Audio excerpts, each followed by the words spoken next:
Yesterday हम लोगों ने क्या किया था, वी हैव कंप्लीटेड टिल सन। सन को हमने बनाया था, इसके बाद ल्यूनर एक्लिप्स और सोलर एक्लिप्स एक साथ कंप्लीट कर लिया था। ठीक है, तो एक्लिप्स क्या होता है? एक्लिप्स छुपना चीजों का, कोई भी चीज अगर छुप रही है तो उसे एक्लिप्स कहते हैं। और सन, मून, अर्थ के रिस्पेक्ट में जब तीनों बॉडीज एक स्ट्रेट लाइन में हो तब एक्लिप्स होता है। अगर मून सेंटर में है तो सोलर एक्लिप्स और अर्थ सेंटर में है तो ल्यूनर एक्लिप्स। ये बात समझ में आ गई थी? अच्छा, इसके बाद हमें पढ़ना था क्या? प्लैनेट सारे कंप्लीट करने हैं। प्लैनेट से पहले आपको हम बता दें सैटेलाइट के बारे में। सैटेलाइट्स क्या है? प्लैनेट्स, वो सैटेलाइट्स जो प्लैनेट के चारों रिवॉल्व करता है, जो वो हेवनली बॉडीज जो प्लैनेट्स के चारों तरफ क्या कर रही हैं? रिवॉल्व कर रही हैं। रिवॉल्व कर रही हैं। तो हमारा जो अर्थ है, पहले तो वीनस और मरकरी का कोई भी सैटेलाइट नहीं। और इसके बाद जो हमें सबसे इंपॉर्टेंट है हमारे लिए, कौन सा सैटेलाइट सबसे इंपॉर्टेंट है? मून। मून क्या है? Moon is the only satellite of earth. पृथ्वी की एकमात्र उपग्रह क्या है? अर्थ, मून है। कंठा पड़ेगा भी सही हो जाओगे। ठीक है, moon is the only satellite of earth, moon. अब मून बनने की बात क्या कही जाती है? तो एक साइंटिस्ट थे जिनका नाम था डार्विन, जॉर्ज डार्विन। वो वाले डार्विन नहीं, ठीक है, कौन? जॉर्ज डार्विन थे। जॉर्ज डार्विन बताया जो अर्थ और मून थे वो क्या थे? आपस में इंटरकनेक्टेड थे। एक बेल की शेप इन्होंने बना रखी थी। कौन सी शेप थी? बेल की। बेल शेप में थे ये। बेल शेप में थे। तो धीरे धीरे क्या हुआ? समय के साथ ये टूट गए। क्या हो गया? दे ग्रेजुअली ब्रोक। ठीक है, टूटे। टूटने के बाद क्या हुआ? अर्थ, मून अर्थ से अलग हुआ और अर्थ के चारों तरफ चक्कर लगाने लगा due to gravitational force of earth. वो कभी भी ऑर्बिट से बाहर नहीं हुआ। तो ये थ्योरी किसी ने नहीं मानी। ग्रेविटेशन की वजह से अंदर क्यों नहीं आया? ग्रेविटेशन की वजह से अंदर क्यों नहीं आया? बाहर नहीं आया क्योंकि वो घूम रहा है। घूम रहा तो सेंट्रीफ्यूगल फोर्स नहीं लगेगा। सेंट्रीफ्यूगल फोर्स बाहर की तरफ लगता है, तो बाहर की तरफ थोड़ा मूव करता रहता है, लगातार उसी ऑर्बिट में स्टे करेगा।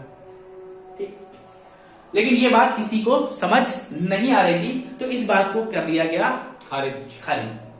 खारिज करने के बाद मून फॉर्मेशन के लिए एक थ्योरी दी गई, इसका नाम दिया गया बिग स्प्लैट। क्या है? बिग स्प्लैट थ्योरी दी गई, जिसमें बताया गया अर्थ और जो मून पहले जुड़े हुए थे, इनपे एक मार्स से 3 टाइम्स बड़ी बॉडी,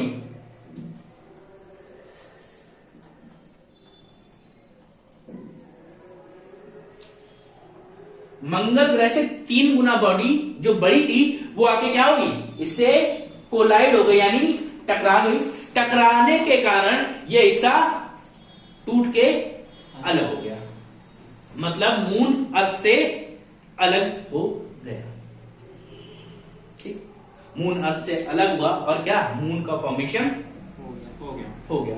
और ऐसा भी कहते हैं ये जो हमारे अर्थ पे पैसिफिक ओशियन है, ये भी उसी का पैसिफिक ओशियन जो गड्ढा है, ये कैसे बना है? ये मून हट गया वहां। मून जब हटके स्पेस में अलग गया तो मून के जाने से जो स्पेस बनी वो है आपका पैसिफिक ओशियन। ये बिग स्प्लैट थ्योरी कहती है। हाँ, ये बिग स्प्लैट थ्योरी सही है। बिग स्प्लैट थ्योरी बेसिकली ये है कि एक जो 3 टाइम्स लार्जर बॉडी आके अर्थ से टकराई और अर्थ का एक हिस्सा अलग हुआ, जिसे हम मून के नाम से जानते हैं। ये बात समझ में आ गई? तो मून बन गया। Moon is the only satellite of अर्थ। इसके लिए क्या थ्योरी दी गई है? Big splat theory. वे लिखकर नोट करेंगे। ठीक है, तो मैंने आपको बताया क्या? आपका मरकरी और वीनस के पास कोई भी सैटेलाइट नहीं है। They have 0 satellites. फिर अर्थ की क्या है? एक अकेली सैटेलाइट है, जिसे हम क्या बोलते हैं? मून के नाम से जानते हैं। मून बनी कैसे, ये एक बार डार्विन ने बताया कि अर्थ और मून एक साथ जुड़े हुए थे, दोनों टूट के धीरे धीरे अलग हो गए, लेकिन इस सिद्धांत को लोगों ने नहीं मान नकार दिया। It was ignored and a new theory was given, that was big splat theory, according to which a 3 times larger body than Mars collided with Earth and moon gets separated. ये बात समझ में आई?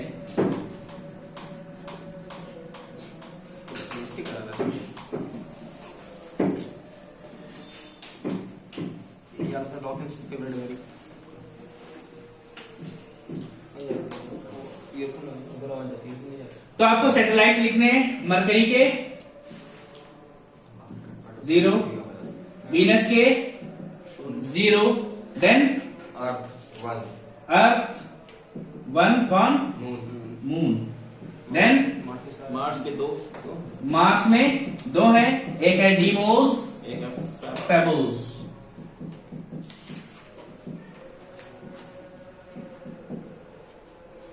मार्स के बाद Jupiter, 67 Jupiter में 67 है, plus इस जो सबसे बड़ी नेचुरल सैटेलाइट है वो जुपिटर की ही है, that is Ganymede, largest natural satellite in Jupiter solar system.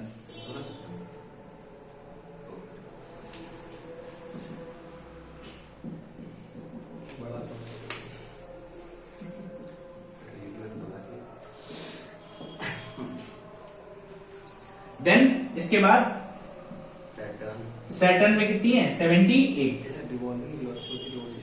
Saturn में 78 ही है, 62 लिखा, सबसे ज्यादा सैटर्न पे है।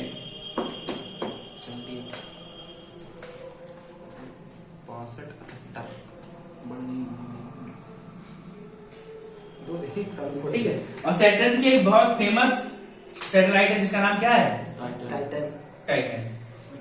जागत है ना। देन इसके बाद यूरेनस 27, नेपट्यून 14। ठीक है भैया, ये आपके सैटेलाइट्स हो गए, इनको आप नोट कर लेंगे। और सैटेलाइट भी है, ये अपडेट भी होते रहते हैं, हो सकता है कभी किसी का बढ़ जाए या घट जाए, तो इसमें कोई बड़ी बात नहीं होगी। प्लूटो मैंने कल बताया था, Pluto is not a planet. Why is it not a planet, it will be explain in earlier class, it was explained in earlier classes. ठीक है, अभी देखो यूरेनस भी दिख रहा है, नेपट्यून भी दिख रहा है, good one. Now we will discuss about each planet separately. तो सबसे पहले आप लिखेंगे मरकरी।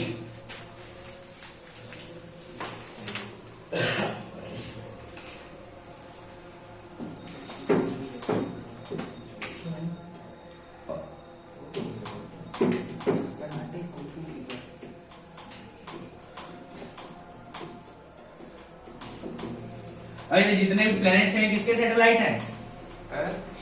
सन के। All the planets are satellite of sun. अच्छा, सन जो है अर्थ के पास सबसे क्लोजेस्ट स्टार है। हाँ। Next closest star to sun Proxima Centauri. Proxima Centauri दूसरा ऐसा तारा है जो पृथ्वी के सबसे नजदीक है। पृथ्वी से सॉरी सूर्य से यानी सन से अर्थ तक लाइट पहुंचने में कितना टाइम लगता है? 8 मिनट। 8 minute 20 seconds. लेकिन बेसिकली हम 8 मिनट ही बोल देते हैं। ठीक है, और प्रॉक्सिमा सेंचुरी के बाद नेक्स्ट नियरेस्ट स्टार है अल्फा सेंचुरी। ठीक है, ये बात हो गई थी। अब हमें बात करनी है एक एक प्लैनेट की, और सबसे पहले हम बात करेंगे किसकी? मरकरी। मरकरी को हम हिंदी में क्या बोलते हैं? बुध। बुध।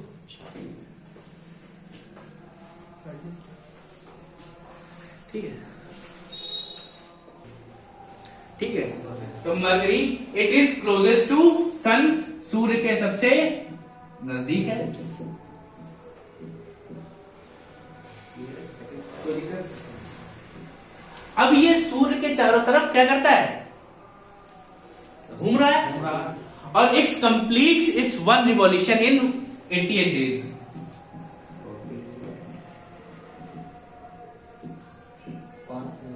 मतलब इसका एक साल कितने दिन का होता है, 88 डेज का होता है। ठीक है। तो भैया अगर हम लोग यहाँ चले जाए जल्दी बूढ़े हो जाएंगे? क्यों? मतलब 88 दिन में इसका एक साल पूरा हो गया, हमारे इक्वल्स टू चलता होगा ना ये? नहीं अच्छा इसका अर्थ के 88 डेज के बराबर उसका रिवॉल्यूशन। अच्छा देन अब ये जो मरकरी है, मरकरी में सबसे ज्यादा टेम्परेचर डिफरेंस देखने को मिलता है। टेम्परेचर डिफरेंस मतलब ये दिन में 390 डिग्री सेंटीग्रेड तक जाता है, गर्म होता है। वो रात में -170 डिग्री जाता है। दिन में कितना है, +390, रात में -170। तो ये ऐसा प्लेनेट है जो सबसे ज्यादा टेम्परेचर डिफरेंस फील करता है। कितना हो जाएगा,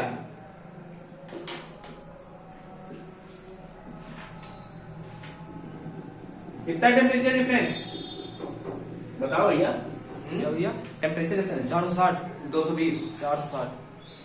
230 कौन सा बोलेंगे भैया, अच्छा नहीं सॉरी और ये 460 कैसे होगा, 390 में 70 जोड़ोगे तो 460 हो जाएगा। ये तो 170 है, 560 सॉरी 560। 560 डिग्री। भाई -170 से शुरू करो, 390 तक आने में 560 डिग्री आपको बढ़ना पड़ेगा। तो क्या mercury has maximum temperature difference. और ऐसा क्यों होता है, थैंक्स टू एमआई। ऐसा क्यों होता है? हाँ, कि वो क्लोजेस्ट है ना। Due to absence of atmosphere. अच्छा ये भी बात सही। लेकिन सबसे गर्म प्लेनेट वो है ना वीनस। बता रहा है, ठीक है। यहाँ पे क्या है, ग्रीन हाउस गैसेस नहीं है, एटमॉस्फेयर नहीं है, तो दिन में जितना टेम्परेचर बढ़ता है रात में सारा का सारा वापस भी चला इतना कैसे जाता कम हो है। जाता है जबकि इसके क्लोजेस्ट सन है सबसे। तो क्या हुआ, मतलब कुछ रात में घूम जाता है, जिस साइड शैडो नहीं पड़ेगी वो ठंडा हो जाएगी। Okay, okay next one is, note कर लिया mercury? Yes. Next one is Venus.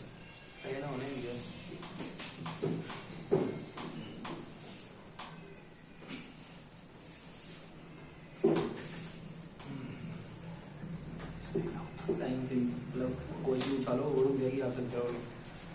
अगला ग्रह है वीनस। रुक ये करेंगे, मारेंगे हमें। अब इसको किस नाम से जाना जाता है,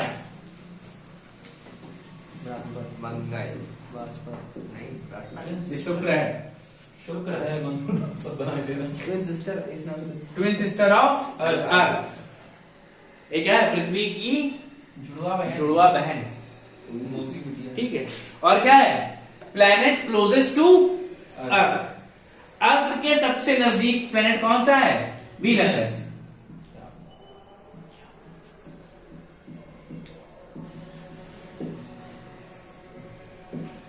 planet closest to earth. Then इसके बाद क्या है, it is also known as morning और इवनिंग स्टार। इसको क्या कहते हैं, मॉर्निंग और इवनिंग स्टार भी कहते हैं।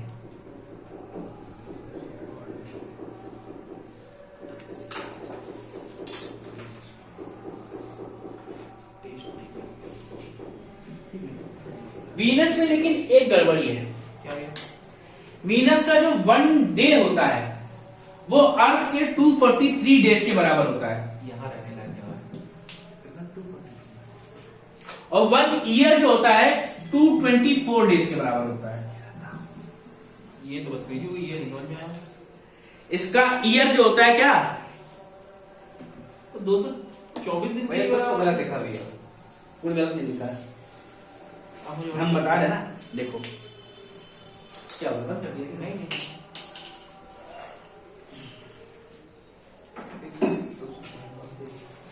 ये आपके पास मान लो आपका प्लेनेट है, अगर ये यहां से स्टार्ट होके वापस इसी जगह पे आ जाए तो क्या होगा, एक दिन होगा। हाँ और जब ये अब ये मान लो सन है हाँ। और ये ऐसे घूम के आ जाए एक जगह वापस तो एक साल होगा। एक साल होगा, समझ गए। वही। लेकिन जब भैया ये घूमना शुरू करते हैं तो ये घूम के क्या करते हैं, पहले आ जाते हैं और अपनी एक्सिस में पूरा चक्कर नहीं लगा। नहीं लगा नहीं लगा पाते। ये बताता तो इसका जो 1 डे होता है 1 ईयर से बड़ा होता है। क्या बात है। देखो बेसिकली इसमें यह है कि जब भी कोई प्लेनेट, अर्थ की बात नहीं करते हैं, कोई भी प्लेनेट मान लो ये अभी आपके लिए अर्थ नहीं है, कोई भी प्लेनेट अपनी एक्सिस पे एक चक्कर लगा ले, जैसे मैं यहां खड़ा हूं और मैं ऐसे घूमा पूरा एक चक्कर लगा लिया, तो ये क्या है, एक दिन है उस प्लेनेट के लिए। 1 डे। अगर मैं एक प्लेनेट हूं, मैंने अपनी जगह खड़े खड़े एक चक्कर लगाया, दैट इज 1 डे।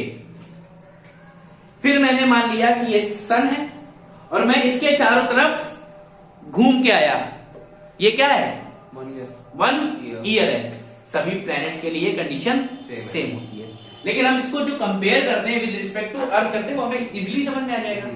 तो वही मैंने बताया, जो वीनस का 1 डे होता है आपके 243 डेज के बराबर होता है, और वीनस को जो ईयर है 224 डेज के बराबर होता है।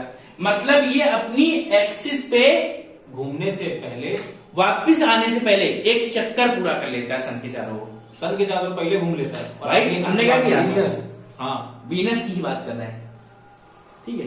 ये क्या कर रहा है, हमने घूमना शुरू किया, हम सन के चारों तरफ भी जा रहे हो, कैसे जाते हैं, ऐसे ऐसे घूम के जाते हैं। ये बात समझ में आ रही है, लोग घूमते भी जा रहे हैं और चक्कर भी लगाते जा रहे हैं।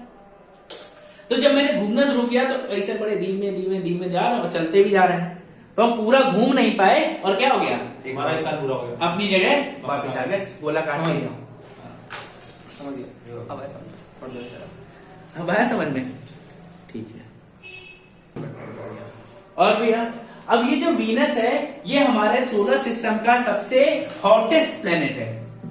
क्या है, hottest planet of solar system, it is hottest planet of solar system. हमारे सोलर सिस्टम का सबसे गर्म प्लेनेट है, क्यों, because it has 92% of CO, या 92% से ज्यादा भी हो सकती है। जब इतनी ज्यादा गैस है और CO2 क्या है, ग्रीन हाउस गैस है। ग्रीन हाउस गैसेस क्या करती हैं, जो भी हीट आती है उसको ऑब्जॉर्व करके रखती जो हीट आती है उसको एब्जॉर्ब कर लेती है, वापस पूरी नहीं छोड़ती, जाती है। एमिट नहीं करती। तो क्या हुआ, टेम्परेचर वहीं रुका रहता है और फिर दोबारा सनराइज अगले दिन आई, फिर और टेम्परेचर बढ़ा और टेम्परेचर बढ़ा, इसलिए टेम्परेचर बढ़ता जाता है। और Venus is the hottest planet of our solar system. कोई दिक्कत यहाँ, ठीक है। अब हमारा अगला प्लैनेट कौन सा है, अर्थ। लेकिन अर्थ को हम सेपरेटली पढ़ेंगे।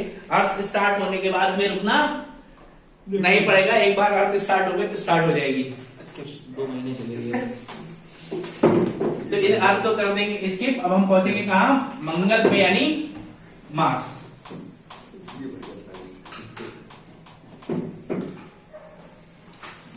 Next please.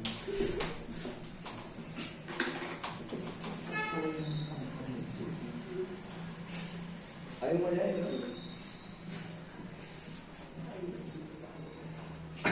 बोलते ही अच्छे से मजा आएगा, ठीक है।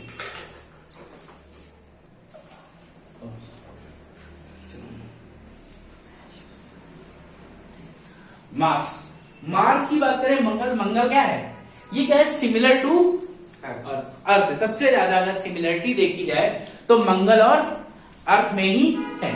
Mars and earth are more similar, इनका साइज भी ऑलमोस्ट सेम है। अर्थ अपनी एक्सिस पे कितनी टिल्ट है, 23.5, और मार्स अपनी एक्सिस पे 25 डिग्री टिल्ट है। थोड़ा ही है, 1.5 डिग्री का फर्क है। ठीक है, 1.5 डिग्री, मतलब सिमिलर ही माना जाएगा, कोई दिक्कत नहीं है। और क्या है, अब मार्स को हम लोग किस नाम से जानते हैं, रेड प्लैनेट। किसकी वजह से, due to presence of iron oxide.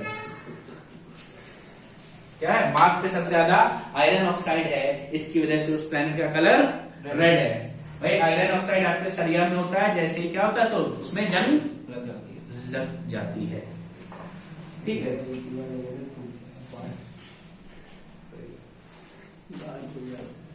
तो क्या है इसका 1 डे भी 24 आवर्स में कंप्लीट होता है।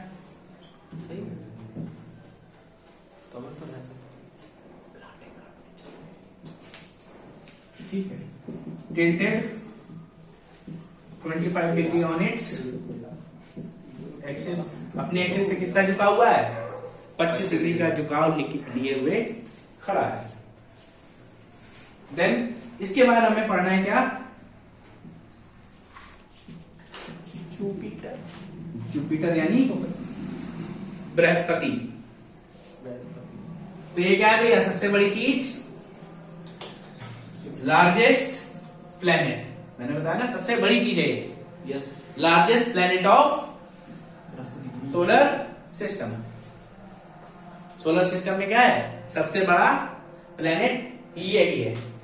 ठीक है, अब इसकी क्या है, अब सभी प्लेनेट रिवॉल्यूशन कर रहे हैं, लेकिन सबसे ज्यादा रिवॉल्यूशन स्पीड किसकी है, जुपिटर की है। It has maximum revolution speed. ठीक है, और इसका जो 1 डे कंप्लीट होता है वो 10 आवर में कंप्लीट हो जाता है।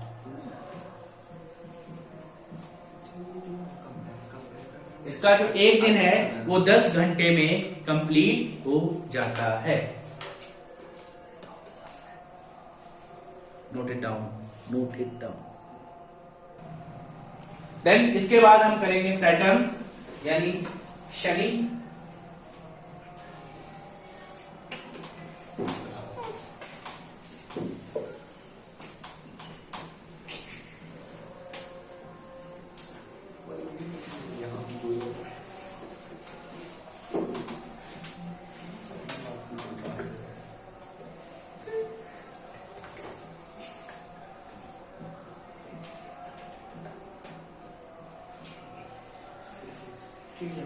तो भैया सबसे बढ़िया चीज इनके बारे में क्या पता है, इसकी रिंग्स विजिबल होती हैं। It has 3 dust visible rings.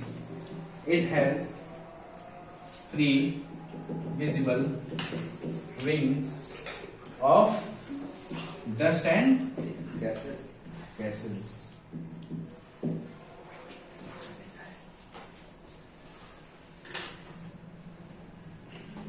अब भैया ये ऐसा प्लैनेट है जो सबसे दूर है और जिसे क्या है, बिना किसी इंस्ट्रूमेंट के देखा जा सकता है। कभी कभी आपने सुना होगा प्लैनेट्स क्लोज आ जाते हैं, आपके हमको दिखाई देते हैं। हाँ, लेकिन देख तो उनमें से सिर्फ शनि ही आखिरी में है जो कि क्लोज आके हमें बिना किसी इंस्ट्रूमेंट के रूप में बिना किसी इंस्ट्रूमेंट के यूज के हमें दिख जाएगा। जैसे कभी कभी क्या आपने सुना होगा, आज हमें शुक्र दिखाई देगा या मंगल दिखाई देगा, बोलते हैं ना, न्यूज में आता है। तो वैसे ही क्या होता है, सैटर्न भी कभी कभी हमें दिखता है, that can be seen without any instrument. लिख लो, it is the farthest planet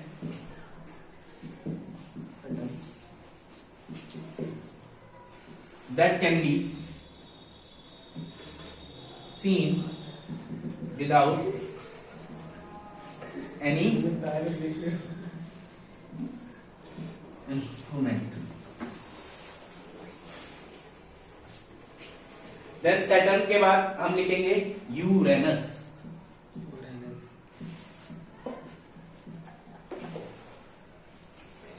इसकी खोज 1781 में विलियम हर्शल ने की। विलियम हर्शल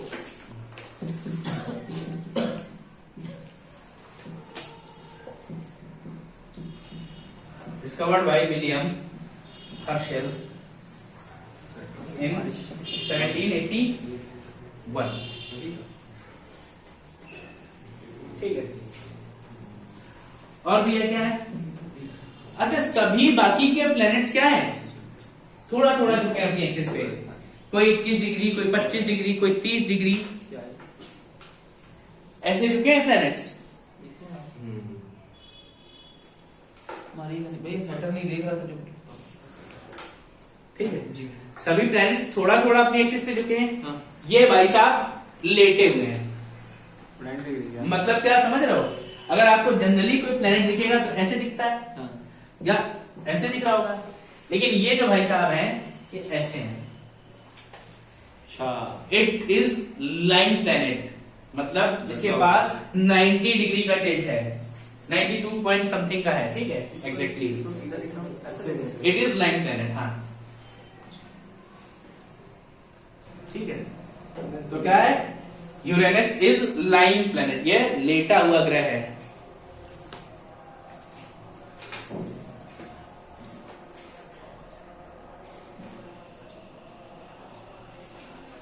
ये है तो ब्लू कलर का, लेकिन हमें दिखता कैसा है? Green. Green it is of blue colour but appears green.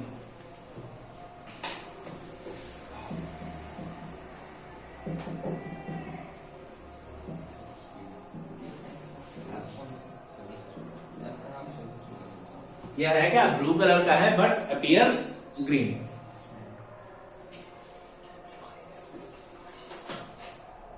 Note कर लो भैया। इसके बाद आप लिख लेंगे नेपट्यून। इसमें कुछ लिखना नहीं है। ये क्या है? सोलर, अपने सोलर सिस्टम का लास्ट प्लैनेट है, last planet of our solar system.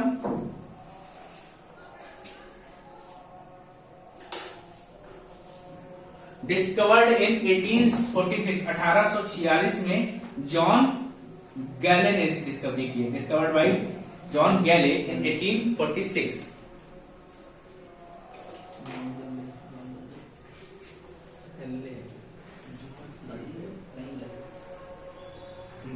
ठीक है भैया, तो ये आपके सोलर सिस्टम के सारे प्लैनेट्स हो गए। कंप्लीट हो गए हैं। अब इसके बाद हमें दो चार छोटी सी चीज और पढ़नी है। ठीक है, अब इसके बाद हमको क्या करना है? एस्टेरॉइड करना है, कॉमेट करना है, मीटियोर और मीटियोरॉइड करने हैं।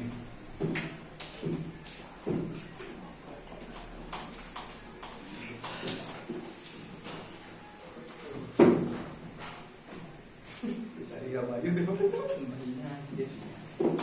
पहले कपड़े में।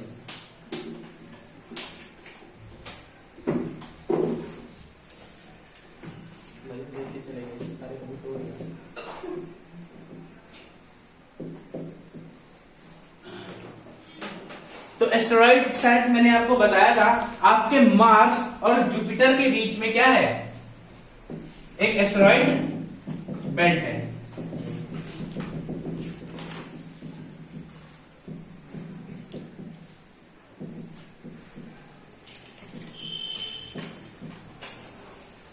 एस्टेरॉइड बेल्ट है, इसमें क्या है?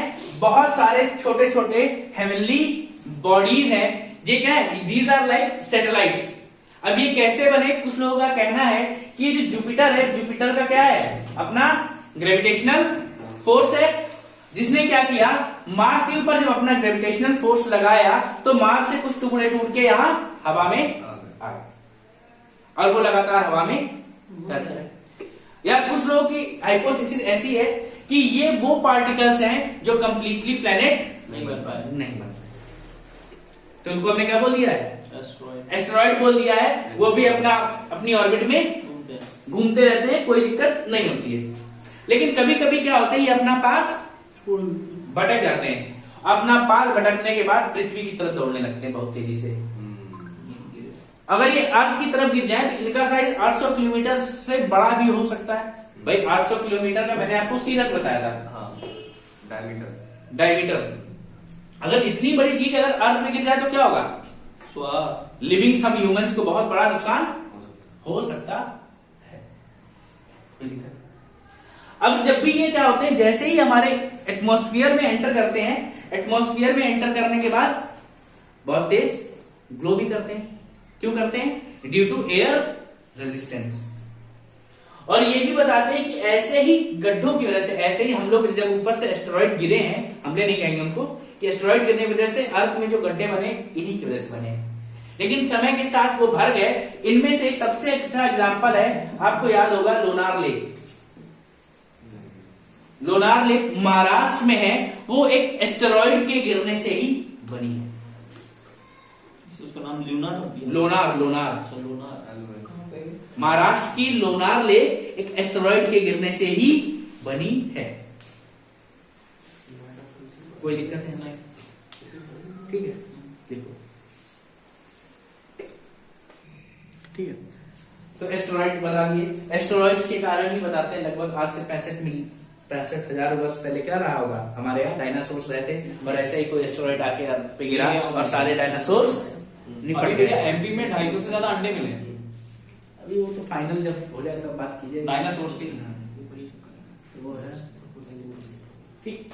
इसके बाद एस्टेरॉइड्स के बाद बात करते हैं हम किसकी, कॉमेट की। फ्यूचर देखने को क्वेश्चन।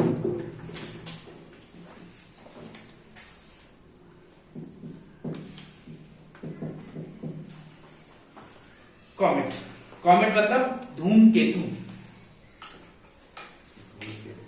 और एस्टेरॉइड को क्या बोलते हैं? एस्टेरॉइड को यार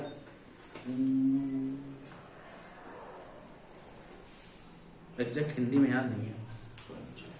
अब देखो जो कॉमेट होते हैं, these are made up of gases, ठीक है, एंड डस्ट पार्टिकल्स। ये किसके बने होते हैं? गैसेस और डस्ट पार्टिकल के बने होते हैं। या इसी को बोलते हैं, सॉरी, इसको कमेट को वो बोलते हैं पुच्छर तारा, अच्छा, टेल स्टार।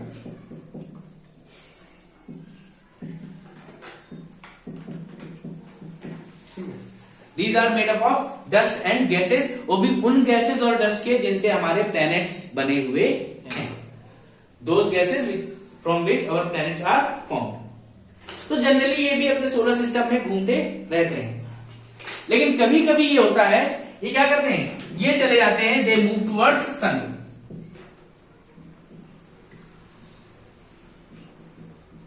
जैसे ये सन की तरफ जाएंगे, अगर आपका सन यहां है और यहां पे आपका ये क्या आ गया, कॉमेट आ गया, तो कॉमेट में क्या होगा, एक चमकती हुई टेल बनेगी, और ये टेल हमेशा सन से अवे बनती है, सन के पास नहीं बनती है। वो तो है, this is known as tail star, comet. और ऐसा एक कॉमेट, ये कॉमेट्स जो होते हैं ये बहुत बड़े बड़े होते हैं, क्योंकि हमारे यहाँ जो सैटर्न में कभी भी हमें बाउंड्री नहीं, जो नेपट्यून हमारा है, नेपट्यून जो लास्ट प्लैनेट है, उसने कभी हमारे सोलर सिस्टम की बाउंड्री नहीं बताई कितनी बड़ी है। और ऐसा ही बताया जाए, कॉमेट्स जो है हमारे बहुत लंबे लंबे समय में एक बार दिखाई देते हैं, और इन्हीं में से एक बहुत फेमस कॉमेट है जो आपने अलादीन मूवी देखी है, अमिताभ बच्चन और रितेश देशमुख, उसमें क्या करते हैं, एक कमेट पास होगा, उसकी शेडो पकड़नी है, उस कमेट का नाम क्या था, हेलीज कमेट कॉमेट। 35 इयर्स में रिपीट करता है। एक बार वो 76 इयर्स में एक बार विजिबल होता है। कोई दिक्कत? कितना घुमक्कड़ जा रहा है। डबल ठीक। लेकिन अगर ये तारे कभी कभी क्या करते हैं, ये कॉमेट कभी कभी अर्थ की तरफ मूव करते हैं, समझ रहे हो, सुन लो, ये कॉमेट्स कभी कभी अर्थ की तरफ मूव करते हैं, और अर्थ की तरफ जैसे ही मूव करेंगे तो इनको क्या मिलेगा, अर्थ के एटमॉस्फेयर में आने से पहले एयर रेजिस्टेंस मिलता है। एयर रेजिस्टेंस मिलेगा तो ये जलने लगेंगे, और जलते हुए हमको दिखाई देते हैं कुछ ऐसे। कभी कभी देखे हैं आपने तारे, ऐसे तो नहीं देखते। शूटिंग स्टार, ऐसे तारा ज्यादा एक लाइन बनाते हुए जा रहा है, they will form shooting star. बस में नोट करो, चिंता ना करो, मैं रोज क्लास देता अब ये देखो, आपका जो कॉमेट्स आते हैं इसमें क्या था, गैसेस और डस्ट पार्टिकल्स थे। जो गैसेस थी वो तो जल गई होंगी, अब डस्ट पार्टिकल भी तो ग्लो कर रहे हैं। These dust particle can be said meteors। क्या इनको कहेंगे, मीटियोर्स कहेंगे। अगर ये अनबर्न है, पूरे तरीके से जल नहीं पाए और अर्थ के सरफेस पे आके कोलाइड कर रहे हैं, दीज मीटियोर्स अर्थ के सरफेस पे आके अनबर्न कंडीशन में कोलाइड कर रहे हैं, तो they are known as meteorite. इनको क्या कहेंगे, मीटियोराइट। Incompleted dust particle. ठीक है, तो क्या है, जो आपके डस्ट पार्टिकल हैं पूरी कंप्लीटली नहीं जल पाए थे, कंप्लीटली बर्न नहीं हुए हैं, वो क्या कर रहे हैं, उनको हम मीटियोर बोला। और जब वो आके हमारे अर्थ सरफेस पे आके कोलाइड हो गए तो then they will be known as meteorite. तो आपने एक कॉमेट कर लिया, एस्टेरॉइड कर लिए, मीटियोर्स कर लिए और मीटियोराइट कर लिए। ये सब आपका कंप्लीट हो गया है। From tomorrow onwards we will start from earth. Earth का फॉर्मेशन करेंगे हम, अगर जरूरत पड़ेगी। Then we will do with shape of earth and movements of earth. इतना ही शायद कल कंप्लीट हो पाएगा। चलिए, ओके, बाय।